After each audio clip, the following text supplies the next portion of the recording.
Was that the best fight in Australian MMA history? And was it a robbery? Let's find out. Ladies and gentlemen, this is your main event. Live from HBF Stadium Festival Hall. Melbourne Pavilion. Not even backstage, we're literally outside. Was that the best fight card in Australian MMA history? Call me crazy, but make sure you call me when I'm right. Be good if the Aussie MMA Instagram page would give us a bit of glow up because we're killing it. Welcome everybody to the Australian MMA podcast. My name is Mitch Tinley, and what a weekend. This is the Eternal MMA 87 recap.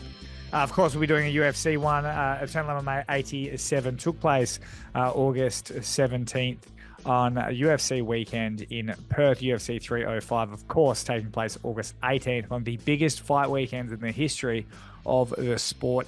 Down under, we of course kicked it off with Eternal MMA 87. Now, your boy here had a journey in both covering the UFC 305 and, of course, Eternal MMA 87. We start the Eternal MMA 87 with some banger news on weigh-in day, 6 hours out from the fight. David Martinez, who was scheduled to take on Harry Webb for the Eternal MMA Lightweight Championship. It didn't happen. We had another issue, another weight cutting issue. Sorry, he slipped in the bathroom and hit his head issue where just unfortunately it took, and I have seen the picture, by the way, just in case anyone is aware. It is a nasty cut, David Martinez. I mean, I'm not the one to say if it happened because of weight cutting issues or whatever it was. Regardless, it's the third out of four of his last, 3 out of his last 4 fights. He has had some form of issue making it. Not ideal, not good. And unfortunately, David Martinez at lightweight seems to be somewhat cursed. But he was out of the fight. And in steps a man that is more man than most of us will ever be. Kevin Kophamel stepped up on 6 hours notice. His fight falling through earlier on in the week with Ethan Mitchell. His fight falls out. He steps up on 6 hours notice to take on the highest sort of hyped man we have ever had in Australian MMA, which is Harry Webb, and rightfully so. And I'll get into all of that in a minute. But Kevin Kophamel stepping up on 6 hours notice to take on Harry Webb is incredible. We say 6 hours notice. It's because he had 6 hours to take the fight before the weigh-in. Of course, I think that turns into about 30 hours notice from fight night. So kids, always be ready. Yes, Kevin Kophamel, Harry Webb competing for the Eternal MMA Lightweight Championship. It was special, man. I don't know if you just had to be there, but it was special. Now, to the old elephant in the room. Who won that fight? Now, if you have no idea who I'm talking about, you have no idea what this was about, Harry Webb ended up taking the split decision victory from Kevin Kophamel, and he is now the Eternal MMA Lightweight Champion. Kevin Kophamel goes home to lick his wounds, but he goes home an absolute legend. And some fights transcend victories. And although it is a shame, and I'm sure his team is very sad, and he is very sad that he is not the champion, there are so many weight classes. There are so many champions. There have been so many champions. A fight like that, how it happened, how it went down, and the aftermath, fights like that live for eternity. And I'm sure he's very sore today, and I'm sure he's feeling it, and I'm sure my opinion is not going to make him feel any better, but he can live the rest of his life knowing that he fought one of the most dangerous men to ever walk the planet and will be. Like, I guarantee if Harry Webb even lives up to half of what we expect, he is going to be in the Hall of Fame one day. And Kevin Kophamel took it to him, and many thought he won. And that fight is going to last forever in our memories. And so, Kevin, this message kind of goes out to you, champion or no champion. You are a champion at life. You are a champion of effort, and you are a legend. And that will be etched in Australian MMA history. For as long as I'm around, I will sing your praises, and I will give a call to my guy and a call to your guy. And I'm sure Jesus is going to let you in, because that was incredible. Harry Webb, before I go into this fight, because guys, this is very important. I know that you're probably bored. There's time codes down the bottom. You can skip to talking about the fight, but it's very important to preface this. Harry Webb also took on a guy with 6 hours notice. Now, he might have been, quote unquote, on weight class below. He might have been a 2-0 fighter or whatever it is. But you got to realize, like, Harry Webb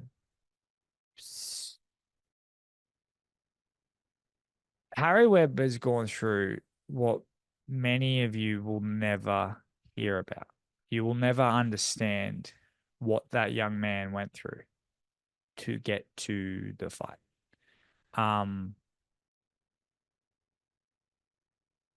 He went through some stuff that no one should ever go through.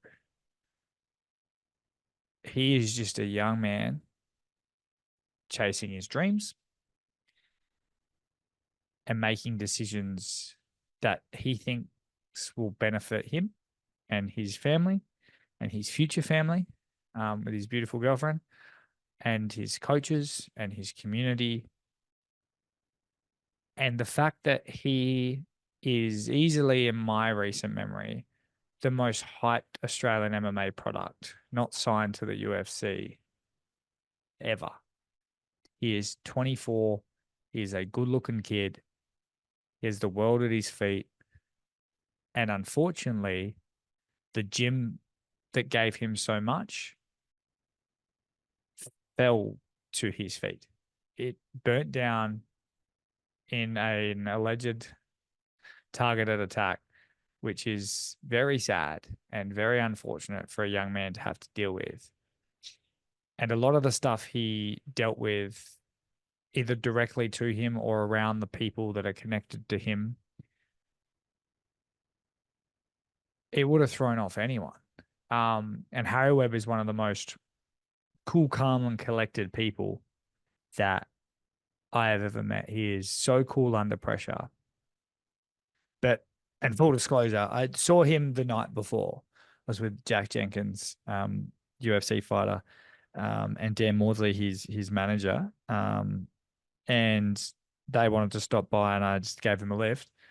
And I talked to Harry, and you can see it. His team, I don't know if I'm supposed to be saying this or not, but his team can feel it. Like they've had the weight of an army sort of on their shoulders, and although they might not perform like they're sort of stressed out, but it's definitely there, and it can't go unnoticed. Like what Infinite MMA has had to go through. They've trained without a gym. They've had their old gym that was already burnt down, robbed. Then all the other external stuff, looking over their shoulders. It's a level of stress I don't think anyone ever really will understand, and I hope sort of they never do. But to deal with all of that, still be professional as ever, show up on fight night is something special in itself. Now, I'm definitely going to give Kevin Kophamel his flowers, because that kid, win, lose or draw, won the night. He might have won the year. But it is important to understand. And I know that everyone is passionate about their fighter or watching fights. And I love that. And I love that and I'm sure Eternal loves that and Australian MMA loves that. I love how passionate people are. I've never, on Australian MMA, just even on the Instagram page, I've never sort of really understood just how passionate everyone is than just throwing up anything about the fight and just watching it explode. People are so passionate about it, and that's what I think is pretty special. But be careful, because I know that, if you're on Kevin Kophamel's team and you're on his side, you want a sort of a victory if you thought he won type thing. And I'll get into that in a minute. You feel like it was kind of like stolen and all that sort of stuff and yada yada. But just be careful, because there's another side of that story, which is young Harry Webb. That man lost years of his life as well, just like Kevin Kophamel did. So if you're on the other side as well, just be careful, especially in fights like this when guys go to war. And if you've jumped on the Instagram page and you've seen Kevin Kophamel's face, fortunately nothing broken. But then if you look at Harry Webb, he's got a broken nose, a broken jaw in 2 places, and was dislocated. And at one point in time, they even thought he had a broken leg. At 24, like that is hard. Like that's hard to sort of deal with. So just be careful when you're saying like, oh, it's a robbery and all that sort of stuff. Like, I know that we're talking just narratives of the fight and all that sort of stuff. And of course, if you're a Kevin Kophamel fan, you feel sort of he's hard done by and all that sort of stuff. But just be careful, because 2 guys nearly died trying to put on a show. And I think they both need to be commended and they both need to be applauded. And I know that for the most part, that is how people feel. But just be careful that when you're supporting your guy, you're not stepping on another. That makes sense? The fight. Now, I know you've probably listened for 15, 20 minutes, however long I've been talking to get my thoughts. I don't know why, but I mean, that's remarkable in itself that you guys actually even care. But if I had to say who I thought won that fight, now both boys, of course, will be etched in history. Both had many different experiences coming in, different pressures, all that sort of stuff. Now, I watched the fight live. I then rewatched it that night. I then rewatched it yesterday. I've rewatched it twice today because I wanted to kind of remove all emotion out of it and sort of I've watched it with commentary. I've watched it without commentary. I've watched it in different moods so that I can sort of get the best idea and the best indication of who I thought won. Now, when it comes to the Eternal MMA 87 Lightweight Championship, August 17th at HBF Stadium. And look, now this might piss some people off, but I think Kevin won. I do. I love Harry Webb more than I'm probably supposed to. I know his friends and family are like, no one wants him to do better than they do. But I think Harry Webb's going to be a superstar since the very, very beginning. Full disclosure, I think he's a stud. I think this fight does not hurt him at all. I think it elevates Kevin more than anything. And it shows that Harry Webb is not just a human highlight reel. It shows that he is durable and he can go to war. And I think that's very important because if 2 years from now, both these boys will be starching everyone else and we'll look back on this and it'll be nothing but praise. Live, I think Kevin took it 4-1, as much as John Campbell is angrily messaging me right now. I watched it back and I'm pretty certain that Kevin won 3-2. Now, Harry might not talk to me for a couple of months, and that's fine. And that sucks, but I've got to sort of just doing you guys a disservice if I don't say what I think. I think Kevin got him in the first. I think I had it round one, Kevin. And once again, you can argue rounds, you can do all that sort of shit. I don't know. I'm not a judge. And if I was a judge, I'd probably be that Howie Booth guy, the one that gave Tai Tuivasa 30-27 in the UFC and he got taken off. And they like basically fired him on the spot. That would be me if I was a judge. So please don't take my word for anything. But I think Kevin got the first. I think Harry bounced back and got the second and the third. And then I think Kevin got the fourth and the fifth. If I am correct. Now, I'm sure there's a million, billion, trillion other people that might disagree or yep, that's what I had. Kevin 1, Harry 2, Harry 3, Kevin 4, Kevin 5. Yeah, I mean, I won't go into intricate details of the exact fight of kind of like why, just kind of I watched it, I scored it. I scored it not only kind of who I thought would win or who I thought was winning, but obviously the judges as well. I just think you also got to be very careful too with these fights is that, and this is important as well, we expect Harry to, we've built him up so much in the media and whatnot that like we expect him to run through people. So when he doesn't run through someone, we do hold him in an unfair regard. All the talk was about Kevin Kophamel coming up on 6 hours notice, upper weight class. It is tricky at times because you have this weird bias, and all of a sudden, if Harry's not putting him out, we are really thinking Kevin's doing like even better, you know, and we kind of highlight him even more. So you be very careful with that. I think Harry showed some good stuff, some amazing stuff. Like I said, he dug deep. I just think Kevin Kophamel won the scorecards. I mean, like if you look at like damage, both of them got pretty fucked up. If you look at kind of the aftermath, I guess Harry, you know, broken jaw, broken nose. Kevin Kophamel, nothing broken from all reports. But yeah, I think Kevin got him. But I've been saying this for a very long time. Kevin Kophamel is special. Like he's very good. He surpassed even my expectations. And to go from fighting a guy who was Ethan Mitchell, very good, but to go from fighting a guy who was 0-1 in his MMA career to fighting the biggest hyped prospect in the history of Australian MMA and Harry Webb, like that's special. And of course, we're going to kind of give that more light. And Kevin Kophamel did, you know, amazing. But yeah, I think Kevin got him. I think Harry loses no stock. I think if anything, this just elevates Kevin.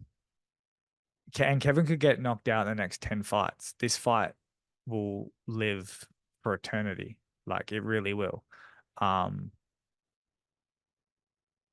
Yeah. So I don't know. It's a tricky one, guys. It really, really is, because I love both these guys. And as you kind of go along in watching MMA and Australian MMA, it becomes a little like, it becomes tricky because not only are you talking about guys, you're talking about guys you see, but you're talking about guys that slowly become like friends. I would say Harry has become that for me. At least he was before this video. But yeah, so it was hard. But Kevin Kophamel, I've known for many, many, many years. I think I've seen most of his fights, if not all of his fights. I either called them, ring announced them, whatever it is. He's a great kid. Both those guys lost years off their lives to put on a show. So I hope you just give them all their flowers. I do know that I'd be careful calling it a robbery. I don't think it was a robbery at all. I guess it depends what you classify as a robbery.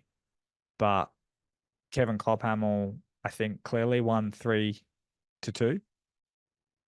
If you argue it the other way, I guess I see that as well. But I think it's 3-2. Kevin got it over Harry. Does that mean that Harry is not going to be the biggest superstar that there's ever been in Australian MMA? I think he still will be. I think he's going to bounce back. Trust me, he is going to be out for at least the rest of this year and probably the early part of next year.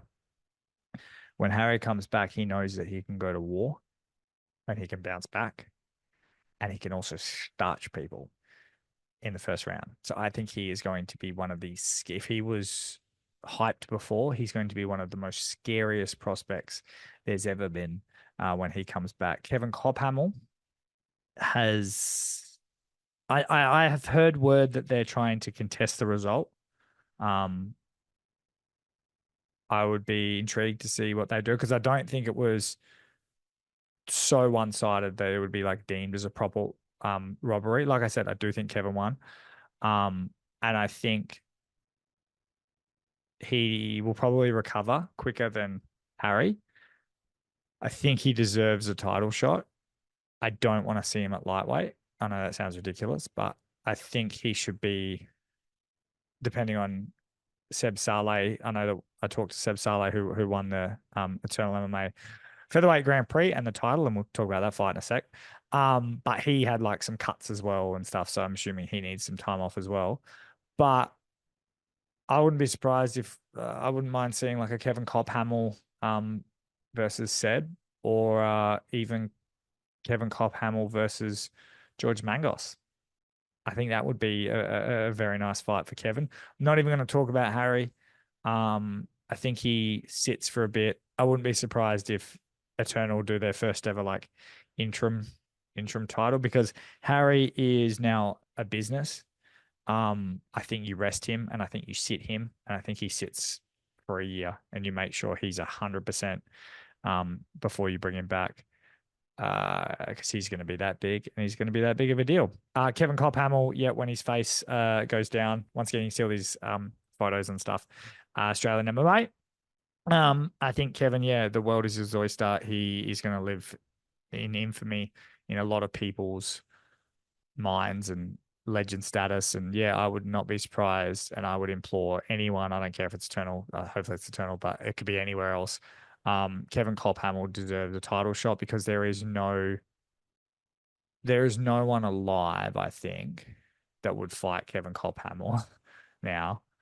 He's not going to get like another guy that's 2-0. It's not happening. He's going to get the best of the best of the best. But yeah, that's my thoughts on that fight, on that controversial fight. Controversial in terms of everyone's like talking about it.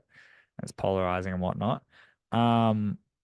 Yeah, hit me up, Australian MMA on Instagram. It's probably the best place to send all in the comments if we're on YouTube below.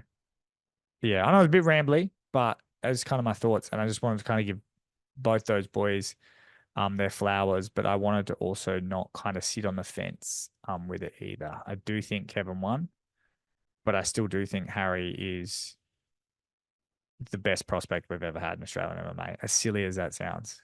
Kevin Kophamel, I'd love to see what he can do next. I don't ever want to see them run it back. I know that sounds dumb as well, but I just don't. I don't think we need to. I think that was when like just timing, kind of ships in the night type thing. I think it just made sense at the time. It made sense in the moment. I don't want to see a rematch. I want them to both go off and Kevin to hopefully get his shot at the featherweight championship, and I want Harry to sort of rebuild and build back his stock and start some people at 155 and then kind of move on into the UFC. But I know from all accounts the UFC is very happy with that fight with Harry Webb. And if you think, oh wow, he's fighting a guy that was a featherweight on 6 hours notice, that you don't know what you're talking about. Kevin Kophamel's a stud. But yeah, it does it for me on that fight. If you want to hear more from me about it, I don't know, just give me a call and have a little chat. Love talking about this sort of stuff. And hopefully I did both those boys justice, and I didn't sound like I was sitting on the fence or sort of trying to please everyone. But yeah, full disclosure, love both those guys immensely. Think Kevin won. Think Harry comes back and murders some people. Good time to be a fan of Australian MMA. Now, we go weirdly to the main event, and then we'll go back down. Dimps Gillies versus Seb Szalay. Really, really awesome fight. Dimps Gillies just gangster as all anything. He's such a good dude. It would have been great for the story for him to win, but he didn't. I think he'll kind of continue to do his bouts. I think there's heaps of fights. I wouldn't even mind Dimps taking on, I don't know, like Justin Van Heerden, because what's Justin going to do? Justin's kind of in a weird spot now too. So I mean, who knows if they have an interim lightweight title? Maybe Justin goes for that. I don't know. But yeah, Dimps Gillies versus Seb Szalay. It was just, it was a nice bout. It was really unfortunate that that would have been probably fight of the night on like any other card. But when you are backing up Harry Webb versus Kophamel, it's unfortunate it doesn't get the flowers it deserves. Seb Szalay, definitely have a listen to the post-fight chat on Australian MMA on YouTube. Seb Szalay it's just good to see. He was basically like a little karate kid. Sort of, you're like, oh, what's he going to be? He was trained by Szalay the Hulk. And then out of Hun Martial Arts with Danny Petrovic, you know the guy, who's one of the most underrated coaches. And then kind of made the jump to Wollongong and freestyle MMA, and he's turned into one of the better prospects in all of Australian MMA and might have a legitimate shot at the UFC one day. So, I mean, good job, Seb. I mean, I did not think we'd be talking about this a couple of years ago, but to see where he's at now is incredible. Who's he take on now? I mean, I don't know, man. You've still got, I wouldn't be surprised if you see George Mangos sort of come back over and attempt that. Of course, him and Justin Van Heerden are never going to fight. Maybe, like Seb, I just think he just, I think we get George. I think maybe we try and get George back, and we try and do this one the right way. I think we then get Justin Van Heerden and Abdullah Biata to kind of like officially put that one to bed, and then we see where we go from there. Like I that's just my sort of, I'm not even looking at the rankings right now, but I think that might be kind of the way to go on that. But yeah, shout out to Dimps, and I hope to see him back. And Seb Szalay, he's just kind of quietly becoming one of the better prospects in Australia. The Justin Van Heerden versus Rod Costa bout was, I liked it. I mean, it, two knockouts either a piece. So interesting. But then that third bout that they had, just, it was kind of a little back and forth, but eventually Justin gets the rub and Justin gets the win. What does he do now? I mean, he's lost to George Mangos, so he can't really do that. He's teammates with Seb Szalay, so he can't really do that. I think he's not going to fight Diego Pereira again. So it's very, I wouldn't mind seeing, and I was like standing next to Justin. He looks quite like thick. So maybe lightweight. I don't know. Let me know. But yeah, so good bout all around. I enjoyed that. I enjoyed that fight very much. Just sort of bringing up, hang with me, guys. Just bringing up the card. There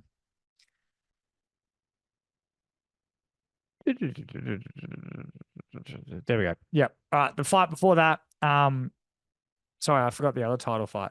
I'll go into that in a minute as well. So it's a little bit all over the place, guys. I just was trying to find the best way to do this, and it's been tricky. But yeah, so Rod Costa, I don't really know what he does now. He's 8-8. So you go back to bantamweight. He's a guy that looks like he's just going to fight sort of forever. I think he just sort of kind of hangs out and can sort of do whatever he wants to do. He's the most gangster of all gangster fighters. So whatever he wants to do, I think he can. Justin, yeah, I'd actually like to see just maybe one fight at lightweight, just see how he goes, and maybe he can build some more press there, or finally do the Abdullah Biata matchup. So that's what I want from them. The fight between Colton Kielbasa and Frank Jankowski. Oh, God, I know the crowd hates it, but like there's something special when a wrestler just like holds someone down for like 4 rounds. It's just, mate, like to me, I know it's like nerdy and no one likes it, but it's just kind of cool. And Frank Jankowski sort of battling back to pretty much stun Colton with the beautifully timed knee, and then finish him off with the rear naked choke. Just amazing. Jankowski, like with Frank is weirdly, he's gone from being like fifth, sixth sort of in the division to now straight up number one. He might be on the heels of Drillich and Gauchi and Nickel. Like he's done that so quickly, which I think is really, really cool because Frank Jankowski is such a great guy. But yeah, to kind of be held down for like 3.5 rounds and then just land the sweet knee and then finish it off with the submission. And then he's the sweetest like guy. Like he's really like softly spoken. And then to see his fans go absolutely rabid, it reminds me of like the Cody Haddon days, which is quite funny. But yeah, so Frankie is now clearly number one. He took out the Jake Hurl in his recent bout, and then to take out Colton Kielbasa is incredible. And now he's easily number one. I mean, maybe if we see like a Cooper Royale come back, I wouldn't mind that fight. Other than that, I think he might be ready to go. You know, there's no one else really out there to fight. I did say to him, and I do think the loser of the Drillich and Gauchi match, and I know that they're on Dana White Contender Series, Sean Gauchi taking on Anthony Drillich. I can't imagine a world where the winner doesn't make it because one of them's going to put one of them to sleep. And then I think the loser comes back, and then I think Frank fights them, and the winner of that gets signed. It's me just throwing it out there. But yeah, good fight. Not exactly the most crowd-friendly fight. I don't expect we will see Colton Kielbasa back again. It's just a really hard style, and it's like you're going to kill a lot of your top talent by putting him in there because he's such an amazing wrestler. But I really like him. He's really cool. But I can see why if I didn't want to bring him back. But congratulations, Frank. And yeah, well deserved. Then a little bit further down the card, of course, we had Jack Becker and Aidan Aguilera. Now, Jack Becker ended up KOing Aidan Aguilera on the ground. Aidan looked really good standing up, but Jack just finally took out the trilogy and kind of took out the man that took out his career a little while ago. He's the man that checked the kick, broke the leg of Jack Becker. So in a weird way, I know there was no malice there, but in a weird way, it was cool to see Jack poetically get that back in the very same venue. Now, Aidan Aguilera retired straight after the bout, so big congratulations to him on his stellar career and everything he's got in the pipeline coming up.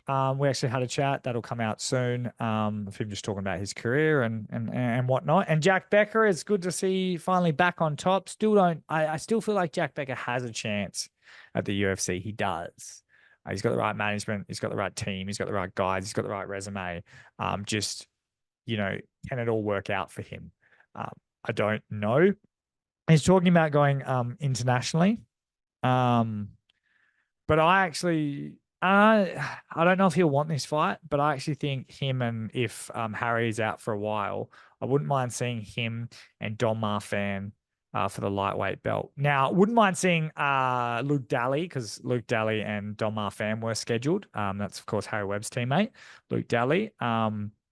They were sort of looking at that matchup, sort of fell out. I wouldn't be surprised because Jack took no damage. Dom has kind of been the title picture before, and he's going to be out, but he shouldn't be out for too long. I wouldn't be surprised if either Luke Daly, because he's done some amazing stuff, and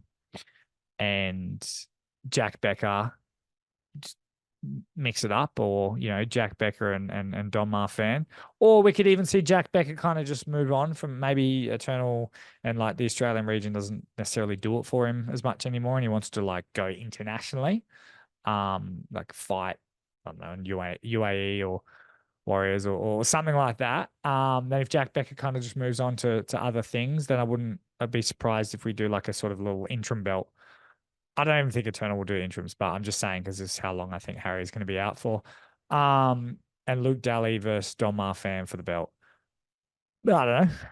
It's, What are your thoughts? But if I had to bet, and Luke's gonna hate this, I think they don't rematch Luke and Dom. I think they put Dom and Jack for the belt, and then they give Luke Daly, like, I don't know, maybe they can entice like Josh Togo to come back. I don't know. I'm just thinking here, guys. I'm just thinking. But yeah, that kind of wraps us up for the Eternal MMA 87 recap. Now, there were, of course, like Candiata looked good, but unfortunately, he fought a guy that he just probably shouldn't have been in there with, but no one wants to fight him from all accounts. Candiata did say in our post-fight that he wouldn't mind taking on Lockie Stitt. I wouldn't be surprised if that fight gets made at some point. Candiata is good enough to be there.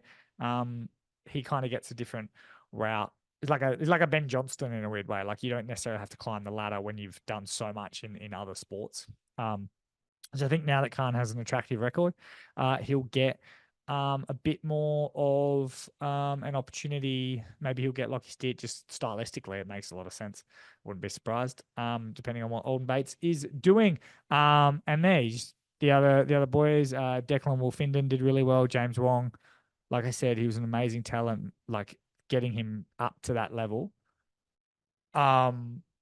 Is just, Father Time is undefeated. And I think if we would have seen that James Wong over the last 5 years, you guys would have understood just how good he is. Wolfinden obviously is like a good talent. So, that's mitigated it as well. But yeah, James Wong could have been. Matchups. Connor Birch looked really good with his knockout. Kai Bicknell, Spencer Mosley, that was a really fun fight.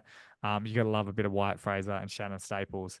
And then, of course, Joel Hogan and Josh Green. Overall, Eternal MMA 87 HBF Stadium, August 17th. Cracker of a card. It really, really, really was. I hope everyone enjoyed it. Yeah. I don't know.